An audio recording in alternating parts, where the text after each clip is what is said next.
Yan, so magandang araw sa inyo mga katropa. Just once again, Arcade Vlogs and welcome to my channel. So ngayong araw na to is mag-unboxing naman tayo. May dumating naman na bagong mga radyo dito sa atin. So gagamitin natin to for operation. Ito po ay another set ng Baofeng UB9R Plus. No, UB9R Plus. Sabi daw is waterproof itong radyo na to. Ika nga, sabi nila. Yan o. Dustproof, waterproof, shockproof. Ganyan. Drawing pa siya guys. So, mga ganyan.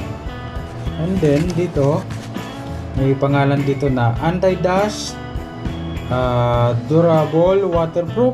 Waterproof daw eh. Noise reduction circuit, FM radio, battery save, CTCSS, DCS, long standby time, depth, waterproof. So yan, waterproof daw. Dito naman Baofeng two-way radio. So dito sa kabila may pangalan din guys. Babasahin ko na lang kasi medyo hindi masyado kita dito sa GoPro natin. Baofeng walkie-talkie works while under 1 meter water for 30 minutes so that it ensure the product reliability in the wet environments. You know, 30 minutes. Ayan. So waterproof daw to si Baofeng UB9R Plus. So ito yung mga ano dito sa likod, yung mga function characteristics, meter needs in various operating environments. So yun, nakikita sa box nya. So meron tayo dito dalawang Baofeng. So tabi muna itong natin yung isa, lagyan natin muna dito si Baofeng. Yan. So yan box natin. Ano kayang laman ng box natin na makikita natin dito sa box na to? So moment of truth, the moment of truth, this Baofeng radio. Unang bukas. So yan, nakikita natin agad dito is itong user manual. User manual na hindi binabasa. Basta-basta lang mag-operate para hindi binabasa. Ilagay muna natin si user manual dyan. Then, huwag muna natin galawin to. Itabi muna natin dito. Huwag natin galawin yan. So, dito muna tayo sa ilalim. So, ito yung makikita natin itong antena nya. Stock antenna. So, nakalagay dito is FM 136, 174 to 400 to 520 megahertz. Ayan, so dual band antenna. Ito yung napakaganda ng antenna niya. May pangalan pa dito, UV antenna. Ayan, ganda ng antenna ni UB9R Plus. Lagay muna natin dyan. Tsaka ito makikita natin is yung charger niya. Ayan, charger. Ang charger niya kasi yung dating charger ng mga Baofeng, may ano pa, may adapter pa dito, tapos connect lang, tapos yun, si UB9R Plus ano na, diretso na. So nandito siguro yung ano niya sa loob, adapter. So nakalagay dito model 551, input 100 to 240 volts, 50 to 60 hertz, 0.2 amperes. Ayan. Output niya DC is 8.4 volts and then 0.5 amperes. Made in China. Ayan. So ito yung makikita natin sa box niya. Ito empty na to, wala na ang laman. Ito na guys. Dumako naman tayo dito sa pinaka final niya, final round.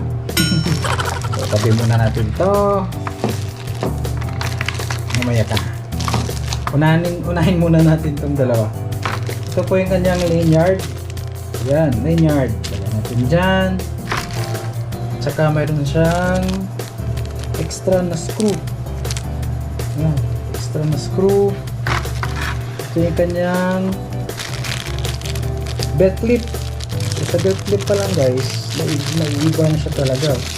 Iba na yung belt clip niya kaysa dating mga Baofeng. Iba na. Iba na pala. Nagbago na si Baofeng. Baofeng. Sana naman. Yan. So, gagamitin to guys natin. Talagay muna natin dyan. So, punta tayo dito sa battery niya. Ang battery niya, wow, kapal ang battery. Maganda tong plastic ng ano niya, cover ng battery niya. So, nakalagay dito is Baofeng Di-ion battery pack. Made model UV9R+, capacity is 10,000 mAh daw. Voltage ay 7.4 volts. Yan. So 10,000 mAh. Grabe ang lakas nito. Tagal. Kasi 10,000 mAh siya eh. Parang waterproof nga. Kasi yung mga waterproof mayroong ganito. Nakaumbok-umbok na ganyan. Sige natin dyan. So the final round. Ito na po yung ano niya. Pinaka-radyo niya guys. Ayan oh. Wow. Ang ganda nito. Parang UV82 ng ano, ng Cygnus yung mukha niya. Tapos maganda na yung mga keypad niya dito. Oh. Wala na yung mga ano niya dito. Tapos dito sa gilid, ito yung PTT niya. Ito yung monitor, flashlight. Ito yung siguro. Tapos dito yung alarm. Tapos dito yung on-off antenna. Flashlight. Yan. So, nakalagay dito guys is model UV9R+. Power. 18 watts. Oh, grabe. Lakas ah. 7.4 volts. Frequency 136 to 174 MHz. Sa ano yan? Sa VHF. And then sa UHF niya is 400 to 520 MHz. Ayan. So, yan po yung model ng ano, ng Baofeng UV9R+. UV9R+. Ganda. So, i-try natin na i-power on si Baofeng UV9R+. Titingnan natin kung maganda ba yung ano ni Baofeng, yung screen niya. Ipa-power lang natin. So, lagyan natin itong battery niya. Tapos, ito. Wala tayong screwdriver. Kukunin lang muna. Kukuhin mo na lang. Pwede rin lang. Yung kamay mo lang pwede siya. Iba kasi, diretso na yung mga sa yun, UV5R. Diretso na. Tapos salpak-salpak na. Ngayon, iba na kasi may screw na dito. So, iba na rin yung ano, ng charger niya. Iba na yung form ng kanyang charger. Yan. So, yan. Iba na. Tapos yung belt clip niya, iba na rin. So, ilalagay natin itong belt clip niya. Tingnan natin kung paano siya i-attach dito. Paano siya tanggalin at saka ilagay. So, sundan lang natin ito. Yun. Oh, ang ganda. Tapos tanggal. Ganyan. Ilagay. Tanggal. Easy to. Ano siya? Operate. Yan o. Ito may iwan to sa belt mo. Tapos yung radio kung gusto mo siya kunin, ganyan mo lang. Ganyan kuha mo ng radio. Ito maiiwan to sa ano, sa belt mo. Tapos pag nilagay mo siya ulit sa clip niya, ganyan mo lang oh. Snap na. Okay na. Tapos tanggalin. Ayan. Lagay. Ayos. Ganda mo Baofeng. Baofeng UV9. Kailanman, tuloy lang ang kasiyahan. Ride safe mga katropa, always ingat sa daan. Orchid looks, kasama nyo sa bawat takbuhan. Orchid looks, isang vlog na tulay. Mga adventure sa kalsada, walang kapantay. Kaya ano pa ang inyong hinihinatay? Hinahinatay. Subscribe na, mga katropa.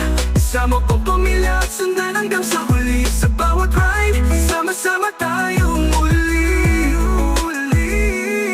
makina yung maandar, puso'y nagagalak.